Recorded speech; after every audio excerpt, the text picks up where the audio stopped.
नमस्कार, स्वागत करता हूं आपका आपके अपने YouTube चैनल पर। आज मैथ्स की वीडियो काफी समय के बाद अपलोड कर रहा हूं और बात करने वाला हूं ट्रिग्नोमेट्री के बारे में। ट्रिग्नोमेट्री 10th क्लास की मैथमेटिक्स का एक बहुत ही इंपॉर्टेंट चैप्टर है और ट्रिग्नोमेट्री और हाइट एंड डिस्टेंस दो चैप्टर हैं जो हमें 10th क्लास के मैथमेटिक्स में पढ़ने हैं। तो अगर मैं बात करता हूं ट्रिग्नोमेट्री की, तो ट्रिग्नोमेट्री मैथ्स की एक ब्रांच है। जैसे अलजेब्रा है, जैसे ज्योमेट्री है, जैसे स्टैटिस्टिक्स एंड प्रोबेबिलिटी है, वैसे ही मैथमेटिक्स की एक ब्रांच है ट्रिग्नोमेट्री। अगर मैं ट्रिग्नोमेट्री वर्ड का पोस्टमार्टम करता हूं तो ट्राई का मतलब है तीन, गॉन का मतलब है साइड्स और मेट्रन का मतलब है मेजर, यानी तीन साइड का मेजरमेंट। लेकिन एक चीज और इसमें ऐड करनी पड़ती है कि जब हम ट्रिग्नोमेट्री की बात कर रहे हैं तो ट्रिग्नोमेट्री मैथ्स की ऐसी ब्रांच है जो हमें एंगल्स और साइड के बीच में रिलेशन बताता है। यानी हम कह सकते हैं कि एंगल और साइड के बीच में रिलेशन बताना ये मैथ्स के जिस डिपार्टमेंट का काम है उसको हम ट्रिग्नोमेट्री कहते हैं। ट्रिग्नोमेट्री में सबसे बड़ा जो खेल है वो उसके ट्रिग्नोमेट्रिक रेशियो का। आपने सुने भी होंगे ट्रिग्नोमेट्रिक रेशियो, जैसे कि sine, cosine, tangent, cotangent, secant और कोसिकेंट। इनको sine, cos, tan, cot, sec और कोसेक बोलते हैं और ये आपके 6 ट्रिग्नोमेट्रिक रेशियो। ट्रिग्नोमेट्रिक रेशियो समझ आ रही है? अब मैं एक एक करके आपको बताऊंगा कि किस तरीके से हमें ट्रिग्नोमेट्रिक रेशियो को फाइंड करना सीखना है। क्योंकि हमने बोला ना कि भाई एंगल और साइड के बीच का रिलेशन ही ट्रिग्नोमेट्री है, तो उसको प्रूव भी तो करेंगे कि कैसे एंगल और साइड एक दूसरे के साथ रिलेशन बना रहा है। तो चलिए देखते हैं बिना किसी देरी के। मैं यहाँ पे एक राइट एंगल ट्रायंगल ले रहा हूं और मैंने इसको नाम दे दिया ए बी सी और राइट एंगल मेरा बी पे। हम सब जानते हैं कि राइट एंगल के सामने वाला हमारा हाइपोटेनस होता है, इसमें किसी को कोई दिक्कत नहीं। एक साइड हमारी परपेंडिकुलर होती है राइट एंगल ट्रायंगल में, जिसको हम लंब बोलते हैं, और दूसरी साइड होती है बेस, जिसको हम आधार बोलते हैं, और हाइपोटेनस को क्या बोलते हैं? कर्ण बोलते हैं, सबसे लंबी साइड। अब जनरली तो जब हम राइट एंगल ट्रायंगल पढ़ते हैं तो हम देखते हैं कि ये वाली साइड खड़ी है तो इसको परपेंडिकुलर बोल दिया और ये वाली साइड बेस बोल दिया। कहना कोई गलत नहीं है, लेकिन यहां पर थोड़ी सी चीजें हैं।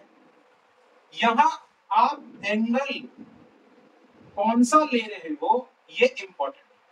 यानी कि जब मैं ट्रिग्नोमेट्रिक रेशियो निकाल रहा हूं तो मैं कौन सा एंगल ले, और एंगल को मैं यहां पर थीटा से रिप्रेजेंट करूंगा। किससे रिप्रेजेंट करूंगा? थीटा से। जैसे सबसे पहले मैं ले रहा हूं एंगल ए, और एंगल ए को मैं अपना मेन एंगल मान के चल रहा हूं। यानी मैं सारे ट्रिग्नोमेट्रिक रेशियो निकालने वाला हूं एंगल ए को लेकर। जैसे कि साइन ए, समझ आ रहा है? तो साइन ए ना लिख करके मैं साइन थीटा भी लिख सकता हूं। समझिएगा बात को। तो भी मेरा मतलब दोनों सेम है। क्यों? क्योंकि मैंने बोल दिया कि मैं ए को रिप्रेजेंट कर रहा हूं किससे? थीटा से। तो मैं ए लिख दूं या थीटा, दोनों का मतलब एक। अब कौन सा परपेंडिकुलर होगा और कौन सा बेस, ये बात डिपेंड करेगी एंगल पे। जैसे अगर मैंने अपना एंगल लिया ए और एंगल ए को लेके मैं ट्रिग्नोमेट्रिक रेशियो लिखने वाला हूं, तो इस एंगल के सामने वाला परपेंडिकुलर होगा और जिस साइड पर ये एंगल बना हुआ है उसको मैं बेस मानूंगा। समझ में आ रहा है? यानी साइन जो होता है आपका वो होता है परपेंडिकुलर अपॉन में हाइपोटेनस। क्या होता है? हाइपोटेनस। हाइपोटेनस को आप ये भी लिख सकते हैं side opposite to angle B. समझ में आ रहा है? यानी मैं कह सकता हूं कि जो मेरा साइन ए है वो कितना निकल के आया? साइन ए निकल के आया मेरा बी सी अपॉन में ए सी। ये मेरा पहला ट्रिग्नोमेट्रिक रेशियो। दूसरा कॉस ए। कॉस ए होता है बेस अपॉन में हाइपोटेनस। बेस अपॉन में हाइपोटेनस यानी आधार बटे कर्ण। तो बताइए बेस क्या है? बेस है ए बी और हाइपोटेनस क्या है? ए सी। तो कॉस ए की वैल्यू हो गई ए बी बटे में ए सी। ये दूसरा ट्रिग्नोमेट्रिक रेशियो। तीसरा ट्रिग्नोमेट्रिक रेशियो tan ए, और tan होता है परपेंडिकुलर अपॉन में बेस, यानी कि लंब बटे आधार। और जब एंगल ए है तो परपेंडिकुलर क्या है? BC। और जब एंगल ए है तो बेस क्या है? AB। यानी ये मेरा तीसरा ट्रिग्नोमेट्रिक रेशियो। समझते जाइएगा बात। ये पहला, ये दूसरा और ये तीसरा। चौथे ट्रिग्नोमेट्रिक रेशियो की बात करते हैं। चौथा क्या है? कॉट ए, और कॉट ए होता है बेस अपॉन में परपेंडिकुलर। बेस अपॉन में परपेंडिकुलर, तो कॉट ए की वैल्यू क्या हो जाएगी? कॉट ए की वैल्यू हो जाएगी ए बी बटे में बी सी। ये हमारा चौथा रेशियो। पांचवे की बात करें तो पांचवा क्या होगा हमारा? सेक ए, जिसको सीकेंट ए भी मैं कह रहा था। तो सेक ए क्या होता है? सेक ए होता है हाइपोटेनस अपॉन में, सेक ए क्या होता है? सेक ए होता है हाइपोटेनस अपॉन में बेस। तो बताइए सेक ए की वैल्यू यहां से क्या होगी? हाइपोटेनस क्या है? AC, और बेस क्या है? AB।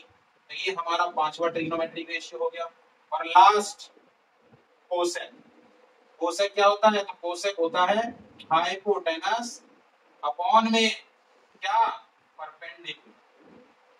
परपेंडिकुलर यानी कर्ण बटे लंब।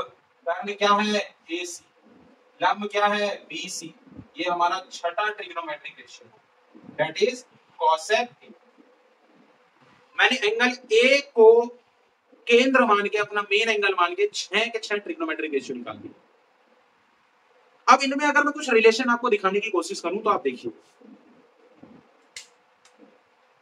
आप साइन ए देखिए। साइन ए क्या है? BC upon AC। आप कोसेक ए देखिए, कोसेक ए क्या है? AC upon BC। तो यहां से क्या आप कंक्लूजन निकाल सकते हैं कि जो साइन ए है वो रेसिप्रोकल है किसके? कोसेक ए। हाँ बोलना पड़ेगा, जवाब देना पड़ेगा भाई। साइन ए BC बटे AC, कोसेक ए AC बटे BC। दोनों वैल्यू एक दूसरे के क्या है? रेसिप्रोकल। यानी मैं कह सकता हूं कि जो ट्रिग्नोमेट्रिक ये रेशियोज हैं ये आपस में भी रिलेटेड होते हैं। जैसे कि साइन ए बराबर 1 बटे कोसेक ए लिख सकता हूं, या मैं लिख सकता हूं कोसेक ए बराबर 1 बटे साइन ए। हाँ बोलना पड़ेगा। सिमिलरली दूसरा देखिए, आप देखिए यहाँ कॉस ए बी बटे AC, आप देखिए सेक AC बटे AB। यानी कि यहां से क्या निकल रहा है कि सेक ए रेसिप्रोकल है किसके? कॉस ए के। तो इसका ऑपोजिट यानी कॉस ए किसका रेसिप्रोकल होगा? सेक ए का। ये भी सच बात है भाई, प्रूफ करने की जरूरत है तो आप प्रूफ भी कर सकते हैं। तीसरे की बात करते हैं। तीसरा क्या बच गया हमारा? tan। tan क्या है? BC बटे AB। कॉट क्या है? AB बटे BC। यानी कि मैं कह सकता हूं कि tan A बराबर 1 बटे, मेरे बच्चों क्या होगा? Cot A. तो कॉट ए क्या हो जाएगा? 1 बटे tan A। हाँ बोलना पड़ेगा, धुआंधार क्लास चल रही है। समझ में आ रहा है कि नहीं? तो 6 ट्रिग्नोमेट्रिक रेशियो आपस में भी रिलेटेड और एक दूसरे के रेसिप्रोकल। अगर इसी को एक स्टेप और आगे ले जाऊं तो इससे मैं क्या कंक्लूजन निकाल सकता हूं? मैं तो ये कह सकता हूं कि sine A into cosec A की वैल्यू क्या होगी? 1 होगी। एक मेरे को नया फॉर्मूला मिलता हुआ, यहां से मैं कह सकता हूं कि सेक ए और कॉस ए की वैल्यू भी क्या होगी? 1 होगी। Similarly tan A cot A की वैल्यू क्या होगी? 1।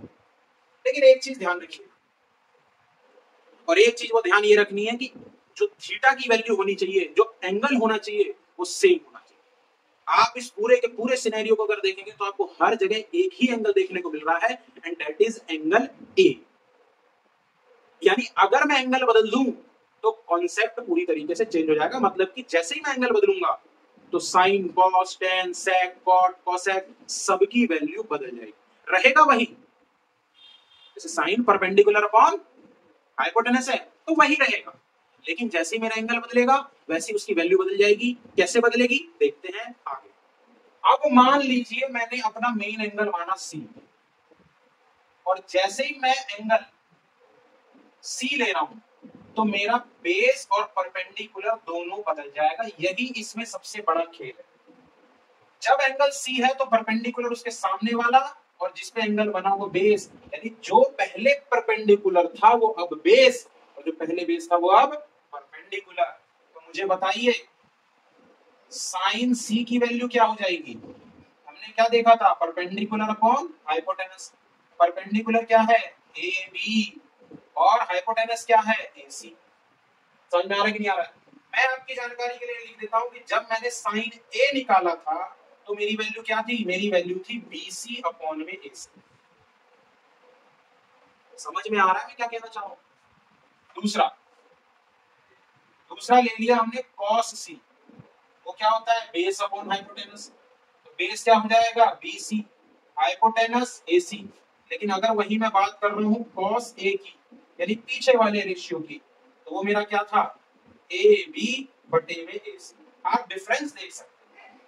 रेशियो 3 हमने ले लिया tan C, यानी परपेंडिकुलर अपॉन बेस अब भी रहेगा, लेकिन मेरा परपेंडिकुलर बदल चुका है, अब AB हो गया है और बेस क्या हो गया है, बेस हो गया है BC। लेकिन जब मैं ले रहा था tan A तो मेरा क्या था, BC अपॉन में AB था। हाँ बोलना पड़ेगा, जवाब नहीं है तो। अरे बोलो। Fourth ratio cot C, cot C base upon perpendicular. ऐसा बेस क्या है, BC, परपेंडिकुलर क्या है, AB, है कि नहीं है। लेकिन अगर मैं आपसे कहूं कि जब आप cot A ले रहे थे तो वैल्यू क्या बन रही थी, तो वैल्यू बन रही थी AB अपॉन में BC। सिमिलरली पांचवा ratio sec C, sec C का मतलब हो गया हाइपोटेनस अपॉन में base, hypotenuse AC। Hypotenuse same है, वो दिक्कत नहीं करता, ये परपेंडिकुलर और बेस दुष्ट है। जैसे ही एंगल बदला अपनी पार्टी बदल देते, पढ़ ली छे खत्म का टाटा बाय। बेस क्या है, बेस है 20। लेकिन अगर मैं आपको याद दिलाऊं कि sec A क्या लिख रहे थे, sec A लिख रहे थे AC बटे में A। 6 cosec C, cosec C hypotenuse upon perpendicular, hypotenuse AC perpendicular AB। लेकिन अगर वही मैं बात कर रहा हूं cosec A की, तो cosec A क्या हो जाएगा, AC बटे BC। समझ में आ रहा है। कंक्लूजन क्या निकल रहा है, कंक्लूजन ये निकल रहा है कि जैसे ही एंगल चेंज होगा साइन और कॉस की वैल्यू चेंज होगी, यानी एंगल इंपॉर्टेंट है, ये ध्यान रखना। राइट एंगल ट्रायंगल होना चाहिए और एक्यूट एंगल पे हमें ट्रिग्नोमेट्रिक रेशियो को डिसाइड करना है। मैंने ए को लेके रेशियो लिख दिए, सी को लेके रेशियो लिख दिए। अब आप समझ सकते हैं कि चीजें वही सेम है। क्या सेम है, मैं कह सकता हूं कि साइन सी 1 बटे कॉसेक सी, कॉस सी 1 बटे सेक सी, और टेन सी 1 बटे कॉट सी है, एंड वाइस वर्सा। भैया देख लो, ए बी बटे ए सी बटे ए बी रेसिप्रोकल है, बी सी बटे ए सी बटे बी सी रेसिप्रोकल है, ए बी बटे बी सी बटे ए बी रेसिप्रोकल है। तो ये तीन इंटर रिलेशन ट्रिग्नोमेट्रिक रेशियो के बीच में ये भी वेरीफाई होगा, यानी फिर ये भी वेरीफाई होगा कि साइन सी इंटू कॉसेक सी 1 है।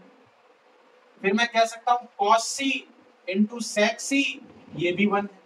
और मैं कह सकता हूं कि टेन सी इंटू में कॉट सी, ये भी 1 है। एंगल सेम रहना चाहिए, एंगल नहीं बदलना, कुछ भी हो जाए एंगल नहीं बदलेगा। उम्मीद करता हूं कि ये इंट्रोडक्शन की वीडियो ट्रिग्नोमेट्री की आपको समझ आई होगी। मिलूंगा नेक्स्ट वीडियो में कुछ और मजेदार बातों के साथ, क्वेश्चंस के साथ। तब तक के लिए अपना ध्यान रखिए।